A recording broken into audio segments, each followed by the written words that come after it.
Саламатсыздарбы достор, маанайыңыздар кандай? Сиздер менен бүгүн биз жаңы теманы өтмөкчүбүз. Бул жакта өзүңүздөр билесиздер, жалпы республикалык тестте 3 бөлүмдөн турган суроолор келет эмеспи? Биринчиси фонология, башкача айтканда окшоштуктар жана сүйлөмдөрдү толуктоо. Экинчи бөлүм бул окуп түшүнүү эне тилинде. Ал эми үчүнчү бөлүм бул практикалык грамматика тесттери боюнча. Биз ушул бүгүнкү темабызда практикалык грамматика тесттери жөнүндө жалпы түшүнүк бермекчимин. Мында караңыздар, кыргыз тили эле өзү билесиздер так жана татаал илим. Эми бул жактан биз кыргыз тилинин грамматикасын кыскача болушунча кыскача таблица түрүндө сиздерге азыр түшүндүрүп беремин. Мынакей көңүлүңүздөрдү буруп, өзүңүздөрдүн иш дептерлериңиздер бар. Ошо дептерлериңиздерге дагы жазып алсаңыздар болот. Эми бул таблицадан кийин мен ойлойм сиздерге кыргыз тили бир аз да болсо жеңилирээк, түшүнүктүүрөөк болот депчи. Андай эмесе кеттик. Мынакей кыргыз тили болуп жатат бул жакта. Андан кийин кыргыз тилинен лексиканы алабыз. Лексика кеп маданияты, башкача айтканда стилистика болуп өзүнчө бир бөлүм. Андан кийин сөз, бул сөз түркүмдөрү. Азыр дагы токтолобуз сөз түркүмдөрүнө өзүнчө. Андан кийин фонетика жана орфоэпия. Бирок достор, бул жактагы баардыгы кирет.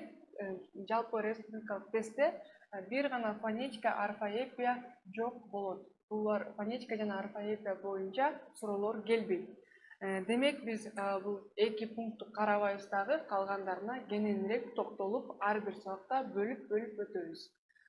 Бул жакта сөз түркүмдөрү деп калдык. Балдар, сиздер билесиздер, өзүңүздөр 5-класстан баштап ушул 11-класска чейин сөз түркүмдөрүн дайыма өтүп келе жатасыздар. Дагы бир жолу биз кайталап коелу. Сөз түркүмдөрү билесиздер 3кө бөлүнөт. Маани берүүчү, өзгөчө сөз түркүмдөрү жана кызматчы сөздөр. Маани берүүчүлөргө кайсылар эле балдар? Ооба, затоточ, санаточ, сынаточ, ататоч, такточ жана этиштер. Ал эми өзгөчө сөз түркүмдөрүнө болсо тууранды сөздөр жана сырдык сөздөр. Ал эми кызматчы сөздөргө кайсылар кирет эле? Ооба, байламта, жандоч, бөлүкчө жана мадалдык сөздөр. Жалпы ошондо бизде сөз түркүмдөрү 14 болду. Андан ары кетсек, бул жакка мен грамматика деп жазып койдум. Кыргыз тилинин грамматикасы морфология жана синтаксис болуп бөлүндү. Демек морфологияга бул сөз түркүмдөрүн алып өттүк. Эми синтаксис. Бул синтаксисте билесиздер сөз айкашы деген бар. Сөз айкашы өз ичинен сүйлөм болуп дагы бөлүнөт эмеспи? Сүйлөмдөр дагы өз ичинен жөнөкөй жана татаал болуп бөлүнөт. Жөнөкөй сүйлөмдөрдүн дагы түрлөрү бар, билесиздер, бир тутумдуу сүйлөм жана эки тутумдуу сүйлөм.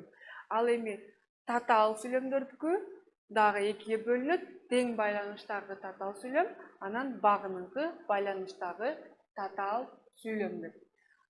Анан достор, биз сөзсүз түрдө пунктуация бөлүмүндагы сиздер менен карайбыз.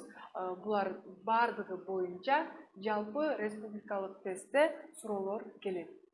Негизи бул кыргыз тилинин грамматикасын кыскача бул схема аркылуу түшүнүүгө толук болот деп айта аламын.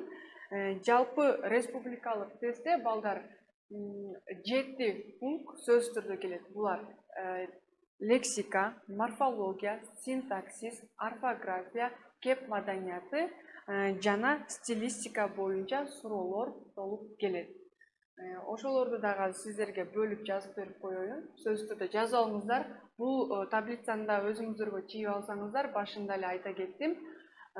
Сиздерге кыргыз тилин баш аламан кылбай, толук так түшүнүүгө болот.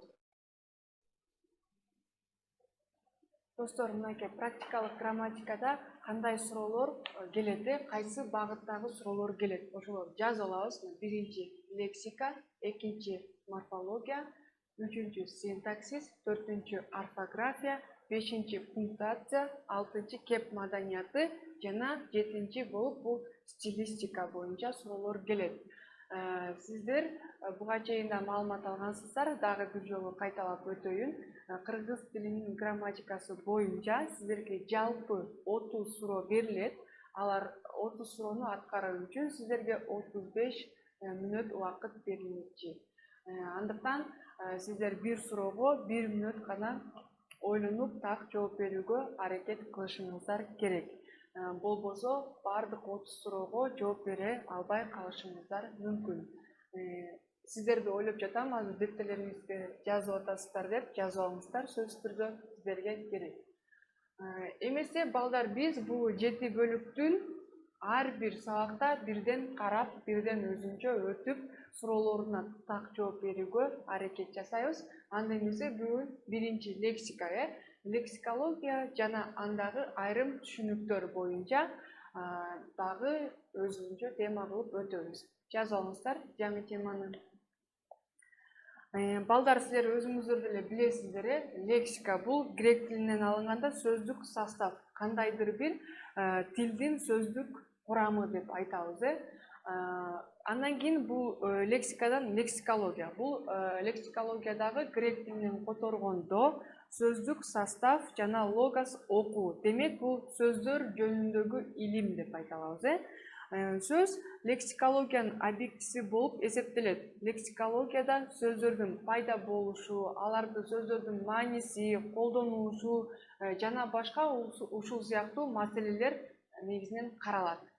Анда эмесе сөз деп айтып калбадыкпы, сөздөрдүн 2 мааниси бар. Биринчи мааниси бул сөздүн түз мааниси. Жазып алабыз.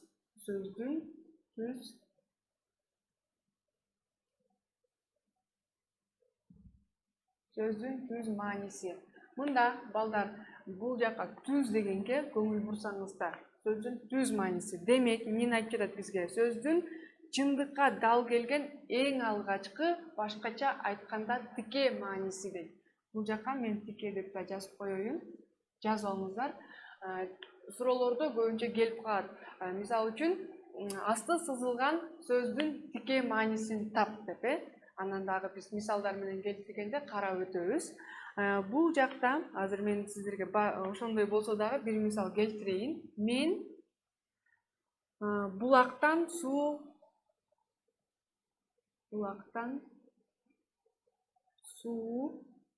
алып келдим.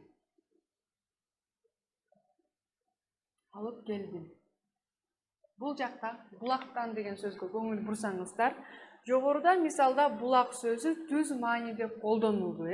Булак башкача айтканда суунун башаты эмеспи? Биз булак билесиздер, жердин астынан чыгат. Ал жактан барып биз суу алсак болот. Демек, суунун негизги башаты кайсы жак экен? Ооба, булак. Бул демек биз сөздүн түз маанисин таптык, булак экендигине. Суу каяктан келип атыптыр деп мисалы үчүн сиздерге суроо берсе, сиздер айта аласыздар булактан деп. Демек, сиздер сөздүн түз маанисин тапкан болосуздар. Эми сөздүн экинчиси сөздүн өтмө мааниси. Сөздүн өтмө мааниси. Мында балдар жакшылап угуп алыңыздар. Сөздүн баштапкы маанисине салыштырылган образдуу мааниси. Демек, баштапкы мааниси бул жакта азыр дал эле булак деген сөзгө мен мисал келтиремин. Азыр жазып алабыз. Бул маалыматты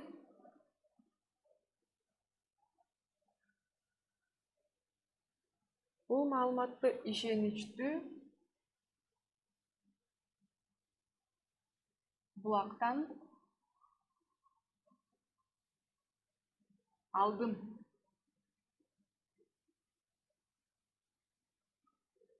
Так, караңыздар балдар, сөздүн өтмө мааниси. Демек, биз баштапкы маанисинен алып жатабыз. Мисалда караңыздар. Сүйлөмдөгү булак сөзү өтмө маанисинде колдонулду дейт. Анткени бул жерде маалыматтын чыгышы суунун чыгышына образды түрдө салыштырылып жатат. Ушундайбы? Ошентип булак сөзү бул мисалда маалыматтын башаты деген маанини билдирди. Бул булак деген сөз сууну билгизген жок, ал эми тескерисинче маалыматты. Биз бул маалыматты ишеничтүү булактан алдым дейт. Демек, бул маалыматты ишеничтүү маалыматтан алдым деги эле маанини берди. Демек, бул сөздүн өтмө мааниси экен. Бул боюнча дагы сиздерге аябай көп суроолор келет. Сөздүн өтмө мааниси, түз мааниси, тике мааниси боюнча. Анда кийинкиге өтөлүк. Достор, андан ары сабагыбызды уланта бермекчибиз. Лексикологиянын дагы бир бөлүгү катары моносемия. Бул моносемия дегенди бир гана маанилүү сөздөрдү түшүндүргөн сөздөр деп ала алабыз. Мисалы үчүн, жазып отуруңуздар. Балык, дагы китеп, жамгыр,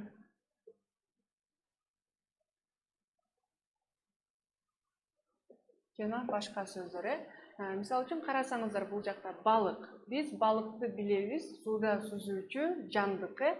Ал балыкты адамдар кармап жейбиз. Азык катары жана жандык катары гана билебиз. Бирок балыктын башкача дагы ат менен эч айта албайбыз. Же болбосо балыктын дагы башкача мааниси бар деп дагы айта албайбыз. Демек, бул бир гана маанилүү сөз экен.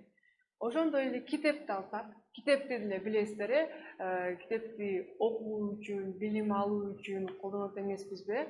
Бирок китептин дагы башка мааниси бар деп айта албайбыз. Демек, китеп дагы бир гана маанилүү сөз экен.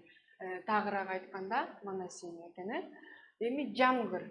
Жамгырды билесиздер, жаан, Жамгыр эшикте жаап жатат. Бүгүн күн бүркөө. Аябай эшикте суук болуп жатат дегендей эле. Жамгырды дагы биз башка маанини берет деп айта албайбыз. Демек, бул дагы бир гана маанилүү сөзгө кирет экен. Эми биякты карасаңыздар, полисемия. Бул көп маанилүү сөз дегенди түшүндүрөт, грек тилинен алгандачы. Мында мисалдарды буга да жазып өтөлүк. Мисалы: баш, бет, көз, бут жана башкалары. Ар бирине токтолуп өтсөк, баш деди. Бул биринчи мааниси көп маанилүү болуп атпайбы? Биринчи мааниси адамдын башы, же болбосо жаныбарлардын башы, же болбосо бир иштин башталышы. Андан кийин бетке өтсөк, бетти билесиздер, бул албетте адамдардын келбети, бети. Андан кийин дагы китептерди биз барактайбыз, китептердин беттери же журналдардын беттери жана башка көп маанини берет. Андан кийин көз. Көздү да билесиздер, адамдардын көзү, жаныбарлардын көзү, же болбосо көз тийиптир деп жана башка көп маанини билдирүүчү сөз экен. Андан кийин бут.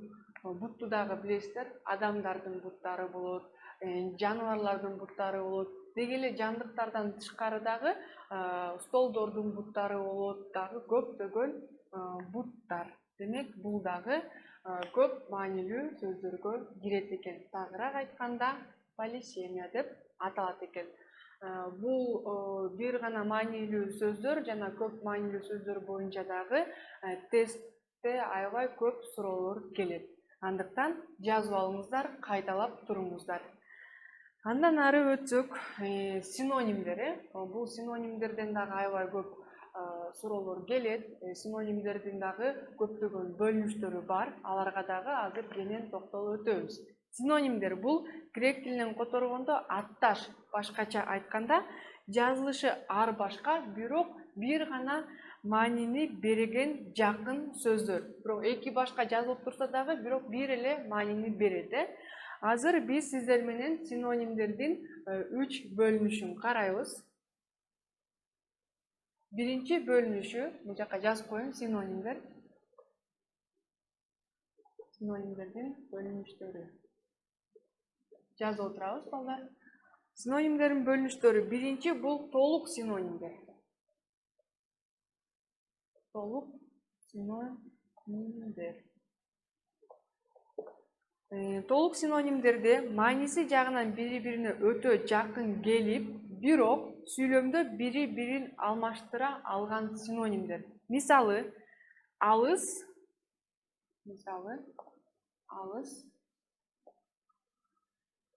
ырак. Дагы кубануу, сүйүнүү.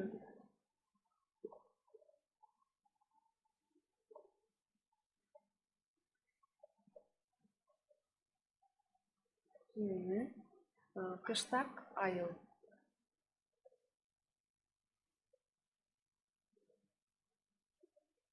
Кыштак айыл, мынакей карайбыз. Мааниси жагынан бирдей, бирок жазылыштары башкача жана сүйлөмдөрдө өз алдынча алмашып кете берет. Мисалы үчүн алыс жана ырак. Экөө тең мындай бир жерди айтып, ошол жер бизден алысыраак экендигин түшүндүрүп жатат. Ырак дагы алыс экендигин билдирип атат. Сүйлөм түзө турган болсок, мен алыс жактагы мекемеге барып келдим. Же болбосо, мен бара турчу мекеме ыраагыраак жерде жайгашыптыр деп койсок деле, демек бул сүйлөмдө экөө тең өз алдынча маанини бере берет экен. Ошондой эле кубануу, сүйүнүч дагы, кыштак, айыл дагы. Кубануу, сүйүнүү дегенде адам баласы сөзсүз түрдө кубанып атат дейбиз. Мисалы үчүн ал экзаменди 5 тапшырып, аябай сүйүндү. Же болбосо ал бардык сабактардан 5 алып кубанып жатат дейт турган болсок, экөө бир маанини берип атат. Бирок сүйлөмдөрдө биз өз алдынча алып сүйлөм түзсөк болот экен. Ошондой эле кыштак, айыл дагы. Эми синонимдин экинчи бөлүгү бул толук эмес синонимдер. Толук эмес синонимдер. Мында балдар айрым учурларда мааниси жагынан бири-бирине өтө жакын келип, бири-бирин алмаштыра алса, башка учурларда бири-бирин алмаштыра албай, бөлөк мааниге келип калган синонимдер аталат экен. Мисалы үчүн, туура сөз. Мисалы, туура сөз. Же болбосо, ак сөз. Мында караңыздар, бул жерде сөз деген сөз менен бирге келгендиги үчүн туура менен ак синоним сөздөр болду. Бирок алар дайыма эле синоним боло алышпайт. Анткени мисалы үчүн бул жакка жазып көрөлүчү. Туура жана ак деп койдук. Бул синоним боло алабы? Жок, боло албайт. Анткени туура деген такыр башка маани берет. Бир нерсенин туура экендигин далилдеп жаткан сөз. Ал эми ак болсо, бул бир нерсенин түсүн билдирип атат. Бул түскө байланыштуу сөз. Демек, бул жакта туура сөз жана ак сөз, демек сөз деген сөздөр кошулуп жаткандыгы үчүн толук эмес синонимдер боло алышты. Андан кийин үчүнчү бөлүгүнө өтсөк, балдар, синонимдин үчүнчү бөлүмү бул контексттик синонимдер. Мисалы, бул контексттик синонимдер деген эмне, кандай? Өзүнчө турганда бир мааниге келген, бирок контекстте, башкача айтканда, контекст бул сүйлөмдө же болбосо кандайдыр бир текстте автор тарабынан бир мааниде колдонулган сөздөр. Мисалы жазып алабыз. Бала бакчага барып, бала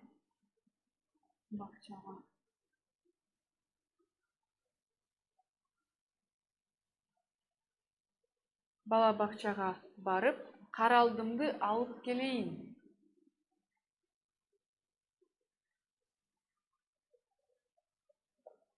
Каралдымды алып келейин.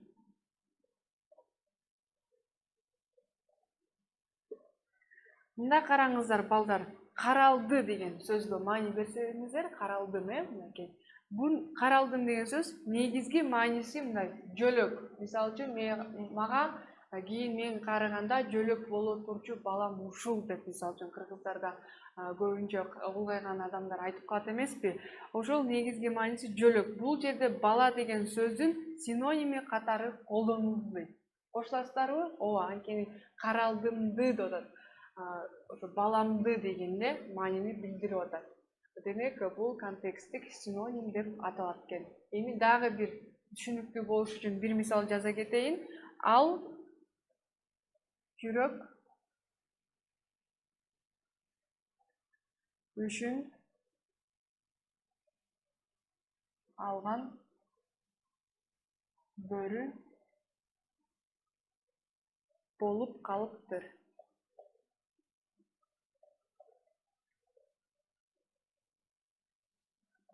Десек.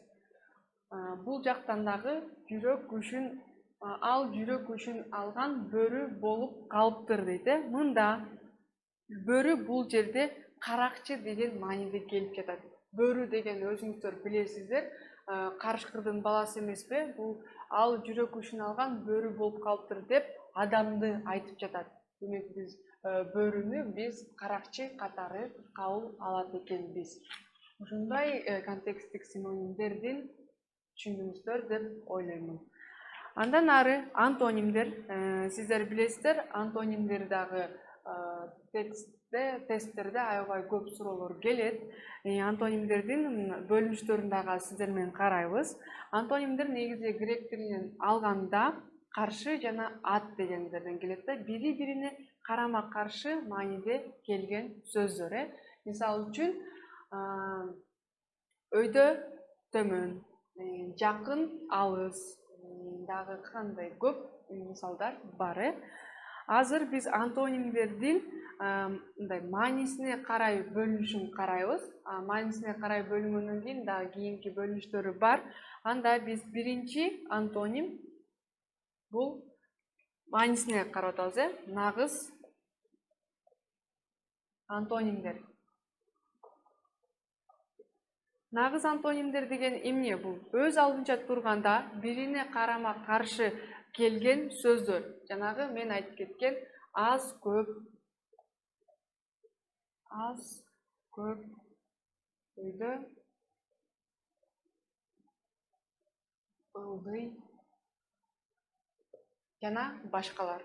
Ал эми экинчи бөлүмү бул контексттик антонимдер.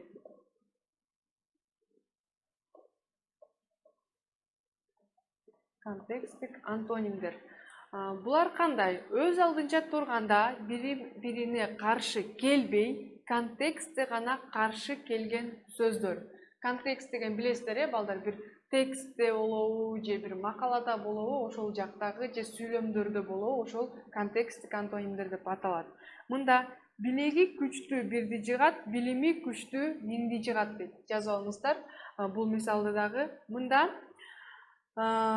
макалда билек менен билим, бир менен миң бири-бирине келген антоним сөздөр болду. Ошондуктан контексттик антонимдер деп аталат экен.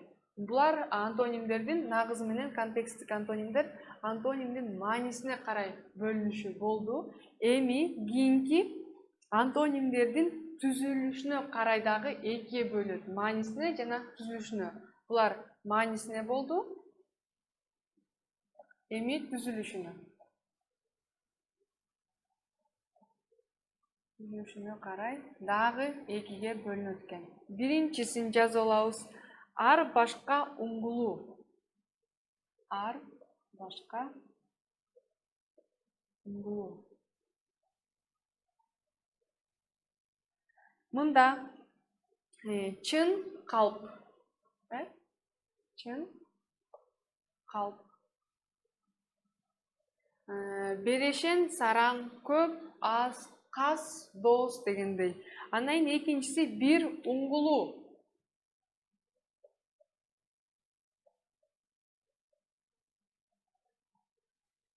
Бир уңгулуу антонимдер.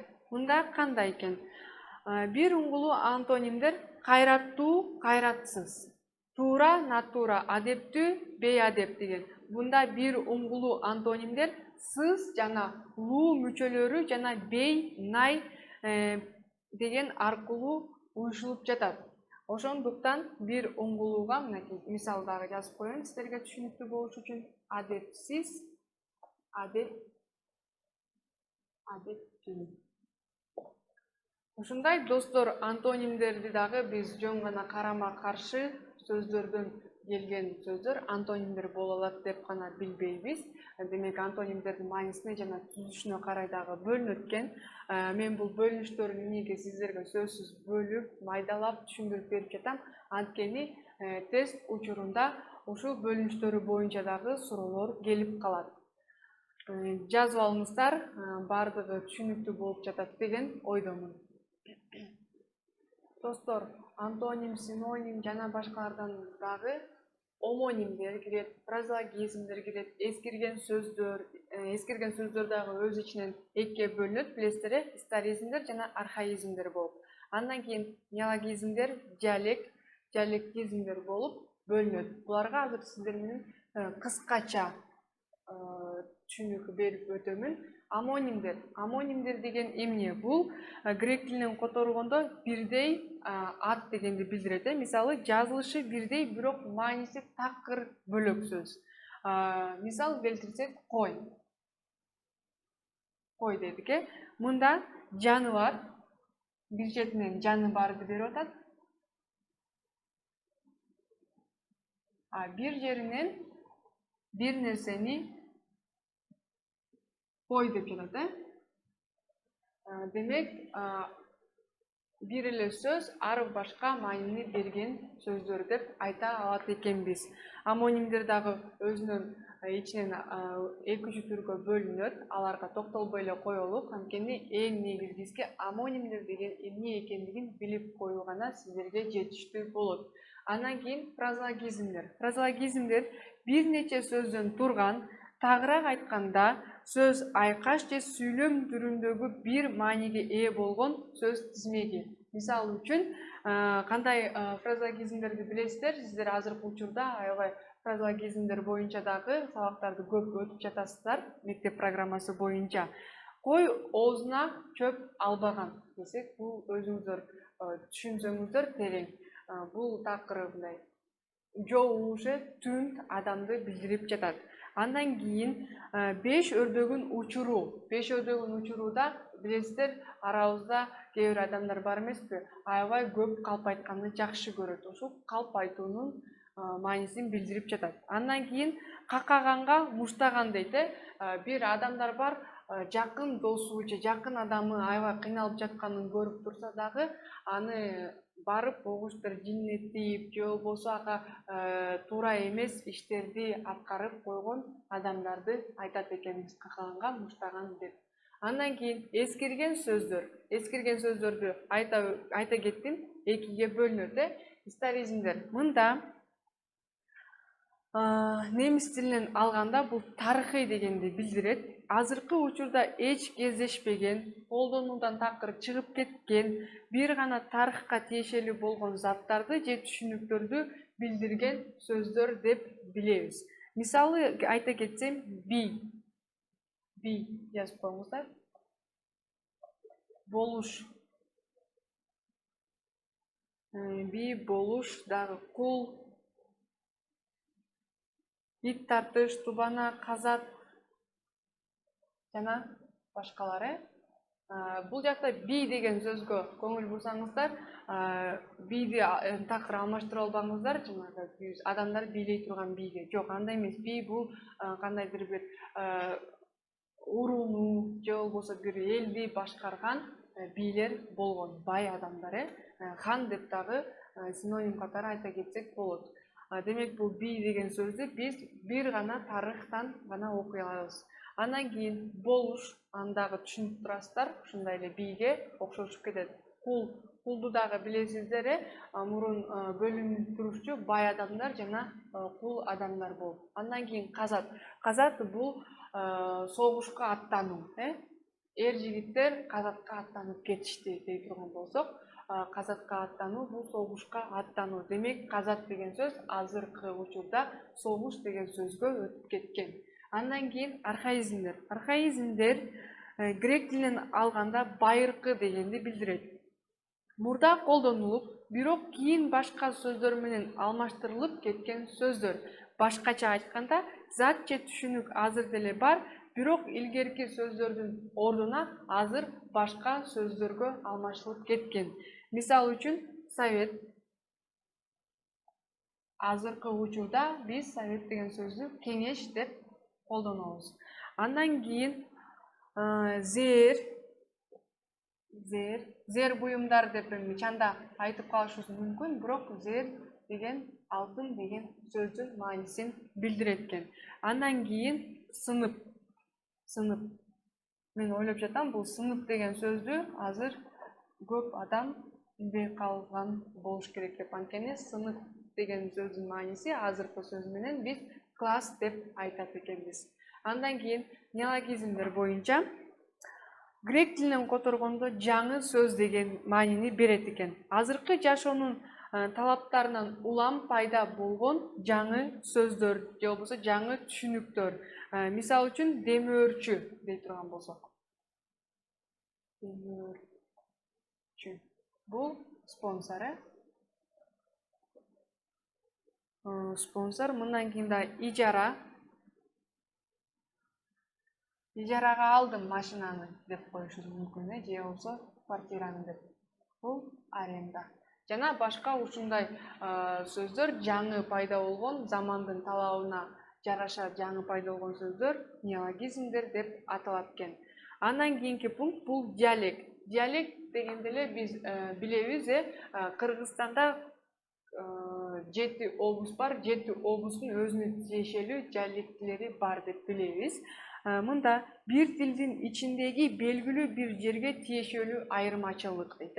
Түшүндүңүздөр деп ойлойм. Мисалы үчүн Ошто өзүнүн диалектиси бар, Ысык көлдө башка диалектиси бар, ошондой эле Баткенде, Таласта жана башка.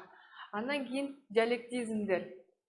Мында кандайдыр бир диалектке таандык сөздөр. Мисалы үчүн кээ бир жерде асел деп айтышат. Бунун кээ бир жерде асел деген эле сөздү бал деп дагы айтышат. Андан кийин дагы балыш деген сөздү кээ бирөө укпаган болушу мүмкүн, бирок балыш деген сөздүн адабий мааниси бул жаздык. Ушундай балдар, ушундай пункттар боюнча суроолор сиздерге көп келет. Түшүнүктүү болду деп ойлоп жатам. Сиздер баарын жазып алыңыздар. Балдар, эми бүгүнкү өткөн теманын бышыктоо максатында азыр сиздер менен тесттик суроолор даяр бул жакта турат. Азыр суроосун окуп жана жоопторун биргеликте табууга аракет кылмакчыбыз. Анда биринчи суроо. Кайсы варианттагы асты сызылган сөз тике мааниде колдонулду? Балдар, сиздер менен биз сөздүн тике жана кыйыр маанилерин өттүк. Демек бизден азыр сурап жатат тике маанидеги сөздү колдонулгандыгын. А варианты. Ал өзүнүн ширин сөздөрү менен оңой эле түшүндүрүп коет. Б варианты. Кече бул шаардын белдүү адамдары менен жолугушуп келдим. Андан кийин Б варианты. Бизге бүгүн курч жаштар керек. Андан кийин Г варианты. Айылымдын таштак жолдорун сагындым дейт. Сиздердин оюңуздарча бул жакта тике маанидеги кайсы сөз ойлойсуздар? Ширинби, белдүү же курчпу же таштакпы? Ал өзүнүн ширин сөздөрү менен оңой эле түшүндүрүп коет дей турган болсок, бул жакта ширин деген сөз эч кандай тике маанини берген жок. Демек, бул туура эмес экен азырынча. Андан Б варианты. Кече бул шаардын белдүү адамдары менен жолугушуп келдим дейт. Мында дагы белдүү адамдары, белдүү деген сөздү биз тике мааниде көрө алган жокпуз. Демек, бул варианттагы туура эмес экен. Эми үчүнчү. Бизге бүгүн курч жаштар керек. Алып көрөлүчүмү? Курч деген сөздү. Курч бул тике мааниде келип жатат. Анткени курч жаштар дейт. Биз деген жаштарды курч деп эч качан айтпайбыз. Билесиздер, курч жаштар деген эмнени түшүндүрүп жатат? Бизге билимдүү жаштар керек деп атат, аябай тажрыйбалуу жаштар керек деп жатат. Ошондуктан бул тике маанини берди. Муну азырынча биз туура дей турабыз. Же болбосо тике мааниде бербей, кыйыр мааниде деле бергенде биз курч бычак дей турган болсок, анда бул тике маани болбой калмак. Демек, жаштар деген үчүн биз билип жатабыз, билимдүү, тажрыйбалуу жаштар керек экендигин. Андан кийин Г варианты: айылымдын таштак жолдорун сагындым дейт. Жолдор билебиз, түз жолдор болушу мүмкүн, таштак жолдор болушу мүмкүн, же болбосо мындай аңгыл дөңгүл жолдор болушу мүмкүн дегендей. Демек, таштактагы туура эмес экен. Андай эмесе биз туура жоопту таптык, В варианты. Сиздер дагы шашпай суроону толук окуп, түшүнүп, ар бир вариантын окуп чыгып, андан кийин гана бирден анализдеп, туура жоопту табууга аракет жасаңыздар. Эми экинчи суроо. Кайсы катардагы белгиленген сөз заттардын түсүн билдирип турат дейт. Түсүн билдирип турат дейт. Анда кеттик. Айланаңардагыларга ак көңүл мамиле кыл дейт. Айланаңдагыларга ак көңүл мамиле кыл. Бул жактан демек биз ак деген сөзгө маани берет экенбиз. Анан Б вариантында 1-сентябрда ак көйнөк кийген окуучулар жайнап келишиптир. Анан В варианты: сөзүң ак болуп, ишиң так болсо, эч ким эч нерсе дей албайт. Андан кийин Г варианты: ак ийилет, бирок сынбайт. Ооба, ак ийилет, бирок сынбайт деген жакшы сөз бар бизде. Анда эмесе ар бирине бирден токтолуп кетелик. Айланаңдагыларга ак көңүл мамиле кыл дейт. Бул жакта ак көңүл, ак деген сөз билебиз, бул түстү билдирет, ак, кызыл, жашыл, кара, сары деген сыяктуучу. Демек, бул жакта биз акты өзүнчө түс катары көрө алган жокпуз. Себеби бул көңүл деген сөз экөө бири-бирине байланыштуу. Демек, адамдын биз ак көңүлдүк сапатын билип жатабыз. Андан кийин демек бул туура эмес экен азырынча. Б варианты: 1-сентябрда ак көйнөк кийген окуучулар жайнап кетишиптир. Бул жакта байкасаңыздар, ак көйнөк дейт. Бул демек ак деген сөз көйнөктүн өңү кандай экендигин билдирип жатат. Бизге түсү кандай экенин билдирип жатат. Бизден сурап жатат суроодо, түсүн билдирип турат деген. Демек бул азырынча туура. Анткени көйнөктүн ак экендигин биз билип жатабыз. Баарыңыздар билесиздер, 1-сентябрда сөзсүз түрдө окуучулар апыл-бакай кийинип, кыздар ак бантик тагынып алып келет эмеспи? Демек, Б варианты азырынча туура. Кийинки варианттарга өтөбүз. Сөзүң ак болуп, ишиң так болсо, эч ким эч нерсе дей албайт дейт. Бул жакта карасаңыздар, сөзүң ак болуп дейт. Сөздү биз сүйлөй беребиз, бирок сөздүн түсү болбойт, өңү болбойт. Сөздөрдү биз бөлбөйбүз, эч качан ак болот деп, же кара сөз айтып койду, же ак сөз айтып койду, же кызыл сөз айтып койду дегендейчи. Демек, бул дагы бизге түстү билдирген жок. Туура эмес экен. Г варианты: ак ийилет, бирок сынбайт дейт.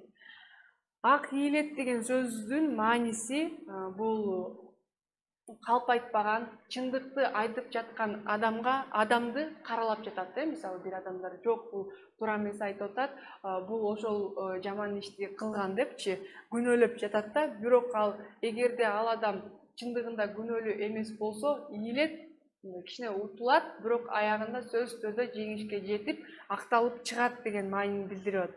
Демек, ак ийилет дегенде бул жакшы адам дегенди ак деген сөз берип жатат. Демек, бул дагы туура эмес. Биз жакшы адам, жаман адам деп мисалы үчүн бөлүшүбүз мүмкүн, бирок ак адам, кара адам деп бөлбөйбүз. Демек, түстү берген жок, бул туура эмес. Демек, өзүңүздөр көрдүңүздөр, көйнөктүн ак экендигин түсүн билдирип аткан Б варианты туура болуп чыкты. Достор, кийинки суроого өтсөк, көзгө жылуу, сүйкүмдүү деп туруп, бул жакта бош орунду калтырып коюптур, бир киши экен дейт. Бул сүйлөмдөгү бош орунду кайсы варианттагы сөз менен толуктасак мааниси туура болот деп бизден сурап жатат. Мына кайра окуңуздар. Көзгө жылуу, сүйкүмдүү бир киши экен. Мына варианттарын окуп көрөбүз. Жоош. Көзгө жылуу, сүйкүмдүү, жоош бир киши экен десек, мисалы үчүн жоош адамдарды карап туруп көзгө өтө деле сүйкүмдүү боло албайт. Кийинкини өтөбүз. Көзгө жылуу, сүйкүмдүү, сүйлөк бир киши экен дейт. Сүйлөк деген сөздү билесиздер, аябай көп сүйлөгөн адамдар эмеспи? Көп сүйлөгөн адамдарды эми баардык эле адамдар үчүн мындай сүйкүмдүү көрүнө бербейт. Демек, бул варианттагы азырынча туура эмес. Эми В вариантына өтсөк, эпчилди билесиздер, шыпылдап, пат-паттан кыймылдай калып, сөздү тапшырма берерде эле уга калып, жантылашып чуркап кеткен эпчил адамдар бар. Демек, эпчилди да коюп көрөлүк. Көзгө жылуу, сүйкүмдүү эпчил бир киши экен десек, балким эми эпчил дагы көзгө сүйкүмдүү көрүнүп кетиши мүмкүн. Бирок бизге бул жактан байкасаңыздар, көзгө жылуу дейт. Караганда эле аябай көзгө жылуу учуруп атат, сүйкүмдүү көрүнүп атат деген бир кишини көрүп атыштыр. Демек, эпчил адамдар кээ бирөө көзгө сүйкүмдүү болушу мүмкүн, кээ бирөө эми анча деле эмес. Ошондой эле Г вариантына өтсөк, бул азырынча туура эмес. Көзгө жылуу, сүйкүмдүү, жылдыздуу бир киши экен. Бул туура болуп чыкты, балдар. Анткени жылдыздуу адамдар бар деп коебуз. Мисалы үчүн, Аида апанын кызы аябай жылдыздуу кыз экен десек. Жылдыздуу дегенде эле биз билебиз, аябай жакшынакай, маңдайынан мындай жылдыз чачырап тургандай, аябай жагымдуу көрүнөт эмеспи? Демек, бул жака жылдыздуу деген сөздү коюп окуп көрсөк. Көзгө жылуу, сүйкүмдүү, жылдыздуу бир киши экен. Демек, бул жылдыздуу деген сөз сүйкүмдүүгө, көзгө жылуу деген сөздөргө синоним болуп келди. Демек, Г варианты туура экен. Кийинки суроого өтсөк, мен бул адамдын изин кече албайм дейт. Мен бул адамдын изин кече албайм. Асты сызылган сөз тизмегинин маанисин аныкта дейт. Бул асты сызылган деп атат, изин кече албайм деген сөздүн асты сызылып турат. Мен бул адамдын деген асты сызылган жок. Демек, сиздер бул жакта суроону туура түшүнүшүңүздөр керек. Анткени асты сызылган сөз тизмегинин маанисин аныктагыла деп атат силерге. Ошондуктан изин кече албайм дегендин маанисин аныктап көрөбүз. Анда кеттик. Сөзүн уга албайм. Изин кече албайм деген эми изи деген бул адамдын жашоосундагы басып өткөн жолу десек болот. Демек, ошол адамдын изин кече албайм. Бул туура эмес, сөзүн уга албайм деген. Мисалы үчүн, такыр дал келбей калат экен. Андан кийин Б варианты келечегин биле албайм дейт. Мисалы үчүн, көп жолду басып өткөн адамдын мен келечегин биле албайм деп айтыш туура эмес. Анткени ал көп изди кечип өткөн адам албетте бул улгайган адам болот, жаш адамдары эмес. Демек, келечегин биле албайм деген дагы туура эмес жооп экен. В варианты даражасына жете албайм дейт. Даражасына жете албайм дегенде кандай түшүнөсүздөр? Ал адам басып өткөн, мисалы, бир мугалим деп коелук. Ал мугалим кандай гана көп окуучуларын алып чыккан, көп окуучуларына билим берген, тарбиялаган жана башка ушул сыяктуу. Ал адамдын бирок дейт, мен ал мугалимиме караганда, устат айтып атат деп коелук да, мен жашмын дейт. Мен али ал адамдын басып өткөн жолуна жете элекмин деген маанини берип жатат. Андыктан азырынча туура дей туралык, анткени алдыда бизде дагы Г варианты бар. Г вариантында айткандарын унута албайм дейт. Айткандарын унута албайм. Эми карасаңыздар, изин кече албайм дейт. Ошо изин кече албаган адамдын айткандарын унута албайм дейт. Жок, бул такыр туура келген жок. Анткени бул суроодо бизге ал адамдын бир нерсе айткандыгы жөнүндө суроо келген жок. Ал изин кече албайм деген сөздүн маанисин тап деп берди. Демек, бул адамдын изин кече албайм деген, анын даражасына жете албайм деген маанини берген. Бул В варианты туура экен.